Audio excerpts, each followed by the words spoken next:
Yebela vitesse à G. Yebela vitesse à G.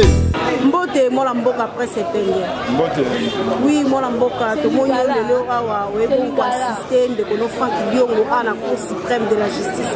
Et le revenu ko le la population congolaise au bazali. Donc la tente de bouton du moment pour nous tenir à eux. Vous devez être combattant à la liberté, il y a la démocratie, il y a le droit de l'homme. Moi, Namboka, Franck Diongo, Chamba, Ali, prisonnier, il y a le régime à Kabila. Azali, mal aimé, il y a le régime à Kabila. Balukaye Nandenge Nyos. Bino Bapanzi Sango, Bomekaka, pour rétablir la vérité. Franck Diongo, Ali, la personne la plus haïe à régime à Kabila. Abimi député en 2006, bah invalidé, bah quand c'est que tu bah Obama politiquement. Avec Obama député en 2011, bah ça l'immense que tu vas kangaï. Bah organiser dialogue na bango, mon amour Franck Diongo alobete Kabila ali moto sa confiance était. Peut-être malobanaye à respecter kayango te à aucun dialogue ke. On a opinié rayé na lolenge à mobiliser qui va congolais pour être baboya report ya ba élection nde bakanga ki ye ba ko lubao ye na batonaye bakanga ki basalai ndako na ye ba beti bango balingai ko boma bango azali auteur intellectuel ya makambo yi wana manso wana ezali lokuta Franck Diongo ali héritier politique ya Tshisekedi a mené combat moko pacifique donc makambo tu ba ko lubanaye et ali de balobaka soko olingi mbwana ote ko dindisa ye mutu na mai yango to ye lelo pona ko yala na elongo pona ko yebisa ye omoni ba congolais ba yebele pona ko lobana ete batiki ete bana Congo ba bosane Franck Diongo te ali se na mitema na bango ko soutenir ye régime d'occupation et Kenda. Franck Diongo a Kobima à ça de l'autre côté et à l'y procès politique. Donc, comme on a des juristes, tout ça, il y a peu de Tolingi, la vérité sur le plan des droits. Mais en réalité, il y a le cinéma, il y a le procès et un procès politique. Le régime à Kabila et les Franck Diongo. C'est ça la réalité. Alors, la veille à l'élection, nous devons libérer mon amboka Franck Diongo. Ma ponomi yango eke tout d'abord assisté mandat na yete ma ponomi yango eke ya ba congolais belé ba besoin na peut asservir bango lolenga mesana alors to ko senga était awa to na procès à révision ya procès na ye audience à révision procès na ye ba revoir yango bazuzi oyo ba été le Bible et lobby la justice élève une nation ce qui injustice ezali lolenge to moni Franck Diongo ali papa ya bana ali président parti politique ba congolais belé ba ko tient manaye ba tie na prison pour rien et là comment to exiger te ba libérer rejoindre des familles naye famille tant biologique que politique peut-être akoba au saler là-bas na Congo lolenge ye à mesana voilà où tu pour l'instant to causer la moni ba memi na 9h maintenant de combien à 13h bali ko nyokola ye peut-être alemba sous ko leka mais ba bosane le Franck Diongo azali mwana nkoyi akolembaka jamais peut procès au tokolonga ngo atankale merci Matondi.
Mbotende ko journaliste. Pour participer à procès à honorable Franck Diongo, les gens à la ligne, pour s'attendre à pénir à juste à bon ndeko journaliste ceux qui ont moni biso awa ezali tout simplement puisque to introduisa qui requête en révision pour que bazouzi oyo bakondana ki bongo honorable Franck Diongo na 5 ans comme auteur intellectuel na séquestration, enlèvement, coups et blessures de tout le monde qui est bon injuste que y est auteur intellectuel va condamné à 5 ans de servitude pénale et puis 5 ans va condamné à tikala ko sambate à tikala ko lobelo ko mon côté ça là qui n'embête hôpital condamné à 5 ans mais auteur matériel ou ba loba ki ba ngonde ba poser qui ba acte wana ba condamné ba bisu ba tiki ba ngo bisu ba condamné ba na 7 mois tout le monde qui est bon injuste et on sali introduire une requête en révision pour que bazouzi ba mécanisme pour réviser décision là-bas. Oui, des journalistes, tant que c'est que vous avez pas preuve. Vous avez pas preuve nyoso aux autres ils ont des Franck Diongo azali bongo innocent. Donc nous s'attendre que cour ça la droit puisqu'on dit la justice la vie nation. Nous attendons à ce que cour le droit moko ya mala. Merci. Merci d'être là. Et je crois que nous sommes ici parce que notre client, l'honorable Franck Diongo, avait introduit une requête en révision. La révision, pourquoi? Parce que vous êtes sans ignorer qu'il avait été condamné depuis le 28 décembre 2016 devant la Cour suprême de justice, siégeant comme Cour de cassation, comme auteur intellectuel de l'infraction d'enlèvement, de l'arrestation arbitraire accompagnée des tortures. Or, le président national honorable Franck Diongo n'avait pas été arrêté seul. Il était arrêté avec les autres membres du parti qui se retrouvaient en sa résidence le 19 décembre 2016 à 13h. Il ressort des éléments du dossier, des nouveaux éléments du dossier par rapport au procès des 15 combattants. Les 15 combattants qui ont été poursuivis pour coups et blessures simples. Au regard du jugement qui avait été rendu par le tribunal de grande instance de Kinshasa, Gombe, nous avons jugé opportun de présenter les deux jugements devant le juge en cassation pour casser la décision qui avait condamné Franck Diongo à 5 ans de servitude pénale comme auteur intellectuel. La question que nous nous sommes posée, si Franck Diongo a été condamné pour enlèvement, pour arrestation arbitraire accompagnée de tortures, comme auteur intellectuel, c'est-à-dire le maître à penser, mais qui sont les exécutants, les auteurs matériels de l'infraction pour laquelle Franck Diongo avait été condamné? Je viens de vous dire que les 15 combattants ont été condamnés pour une autre infraction que celle pour laquelle l'honorable Franck Diongo a été condamné le 28 décembre 2016. Au regard de la contradiction, contrariété des décisions rendues par le tribunal de grande instance de Kinshasa, Gombe et la Cour suprême, siégeant comme Cour de cassation, voilà pourquoi nous sommes venus devant le juge pour qu'il révisite la décision qui avait condamné Franck Diongo comme auteur intellectuel des infractions qu'ils ont mis à sa charge, alors qu'il n'y a pas un auteur matériel. Donc c'est imaginaire, c'est chimérique. L'infraction pour laquelle Franck Diongo a été condamné, personne ne l'a exécuté. Or, on ne peut condamner quelqu'un que lorsqu'on a commis des faits. À ce jour, il n'y a personne qui a commis les faits pour lesquels Franck Diongo a été condamné. Voilà pourquoi nous sommes venus devant les juges pour qu'ils révisitent la décision. Non seulement la contrariété des décisions, mais nous avons aussi des éléments nouveaux, des pièces nouvelles. L'Union interparlementaire avait pris une décision. Avant de prendre cette décision, il y a le président de l'Assemblée nationale qui est le répondant de l'Union interparlementaire au Congo, parce que Franck Diongo, c'est un député. La République avait été convoquée à l'Union interparlementaire où les conclusions de la partie RDC stipulent que l'honorable Franck Diongo est en détention pour lui soustraire de la vengeance des gardes républicaines. La MONUSCO aussi avait été entendue à l'Union interparlementaire. Il a présenté ces enquêtes qu'il avait fait par rapport au contexte qui a prévalu lors de l'arrestation de l'honorable Franck Diongo.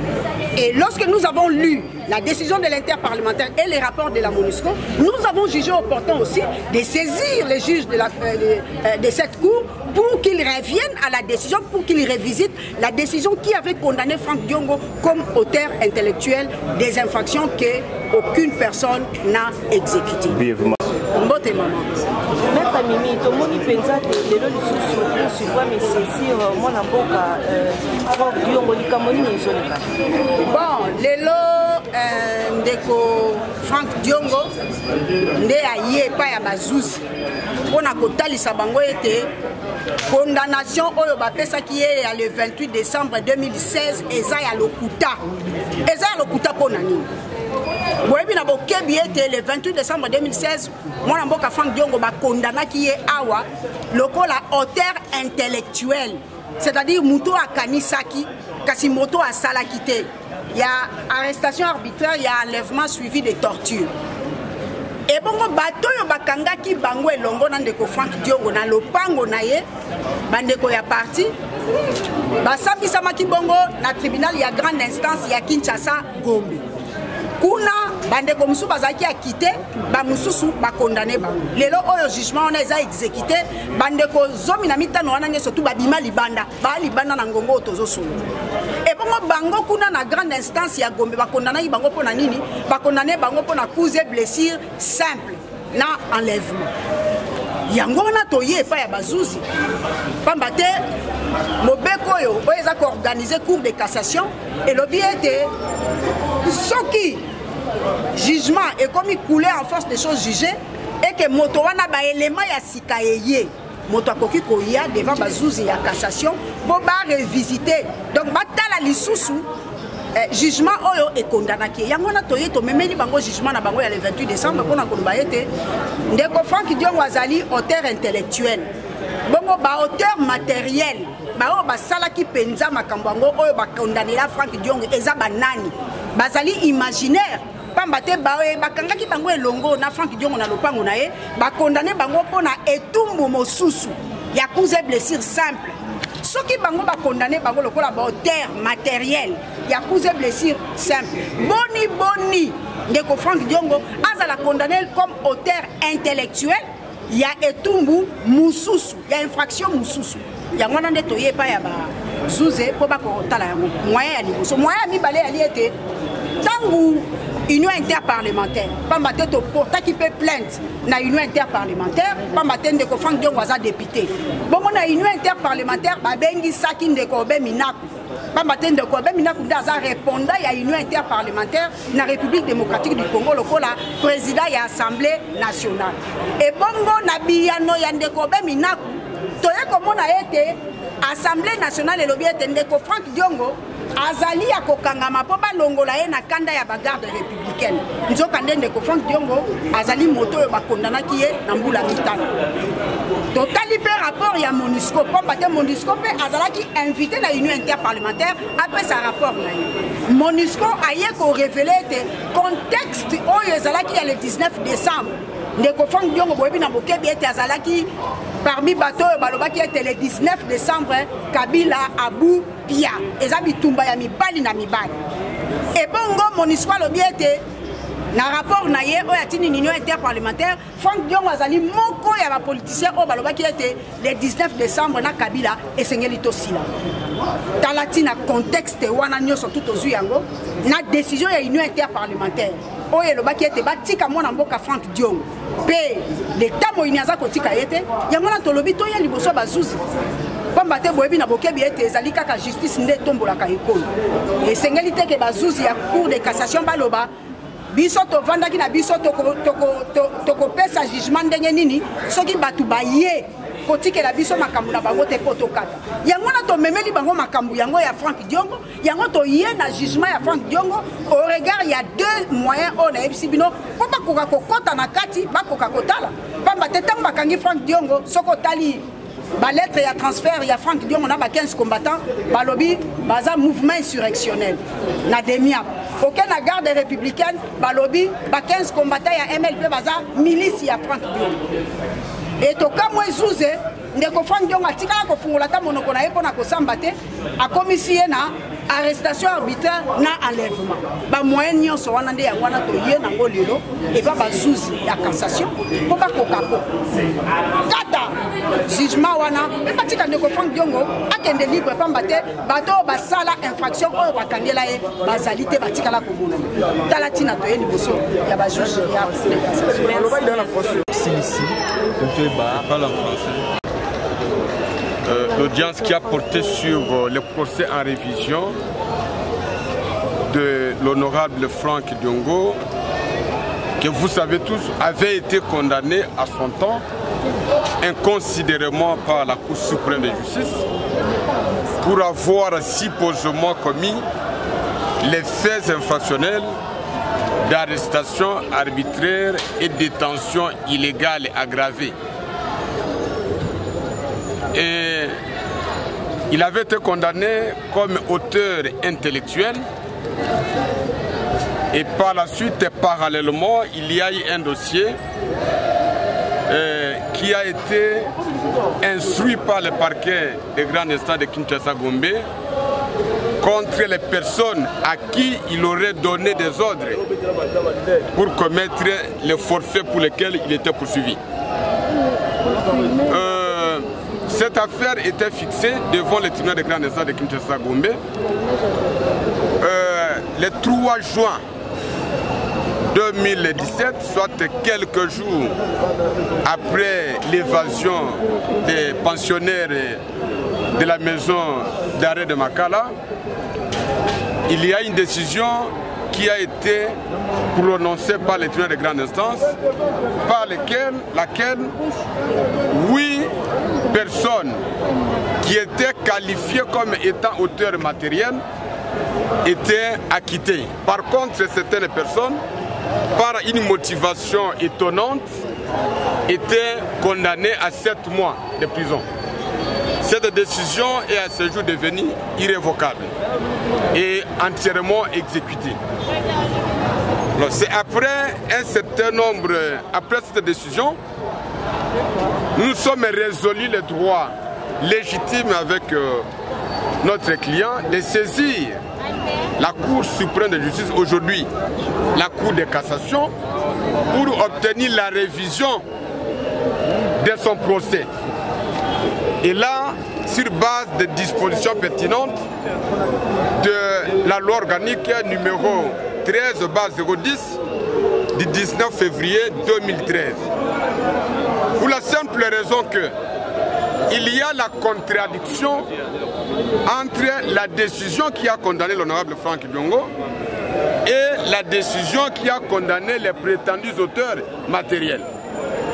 D'abord à ce niveau-là, sur le plan des faits, il y a inconciliabilité entre les deux décisions. Il y a discordance.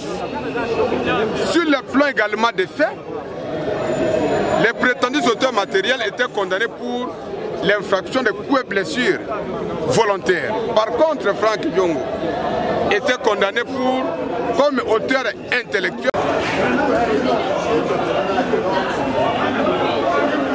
Ne vous en faites pas, il arrive.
Bon, merci vraiment.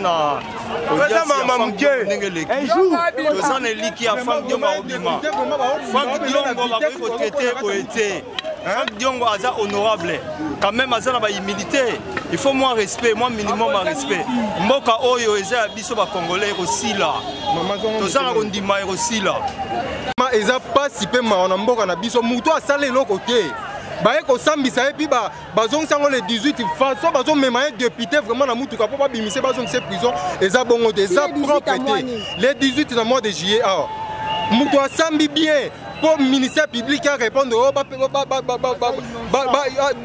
de la police pour la nini hein à ça là ni bateau bazo yi bambongo l'état bazo bomba bato na mboko bazo sala bango le côté muto sala le côté pour nous défendre peuple basala yebo boye baka o bino bozo sala un jour nzambe ko bomaka bino moko justice nzambe ndeza nyoso est-ce que vous condamnez à 5 ans et ali na bato na ngai 15 o baki ke ba beta ki bagarre républicaine bango 8 batika ki bango 7 ba condamné bon à 7 mois.